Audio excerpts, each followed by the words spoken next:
ಏನ್ ಶಿಷ್ಯ ಎಕ್ಸಾಮ್ ಇತ್ತಂತೆ ಏನಾಯ್ತು? ಅಯ್ಯೋ ಏನ್ ಕೇಳ್ತ್ಯಾ, 30 ನಿಮಿಷ ಓದಿ ಹೋಗ್ 3 ಅವರ್ ಎಕ್ಸಾಮ್ ಬರ್ಬಿಟ್ಟು ಬಂದಿದೀನಿ. ವಾ ರಿಸಲ್ಟ್ 3 ದಿವಸ ಬಿಟ್ಕೊಂಡ್ ರಿಸಲ್ಟ್ ಬಂತು, 3 ಮಾರ್ಕ್ಸ್ ಬಂದೈತೆ.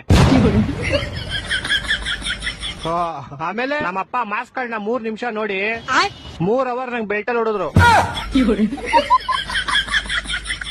ನಿಂಗ್ ಲೈಫ್ ಅಲ್ಲಿ 3 ಅನ್ನೋದು ತುಂಬಾ ಆಗ್ಬರುತ್ತೆ ಅನ್ಸುತ್ತೆ. ಸಾಮಾನು ನಂಗ್ ಲೈಫ್ ಅಲ್ಲಿ ಏನೇನ್ ಕೆಟ್ಟದೈತೋ ಎಲ್ಲ ಹೋಗ್ಲಿ ಅಂತ 3 ನಿಂಬೆಹಣ್ಣು ತಗೊಂಡು ನಂಗ್ 3 ಸಲ ದೃಷ್ಟಿ ತಕೊಂಡು ರೋಡ್ಗೆ ಎಷ್ಟೇ ಅಪ್ಪ.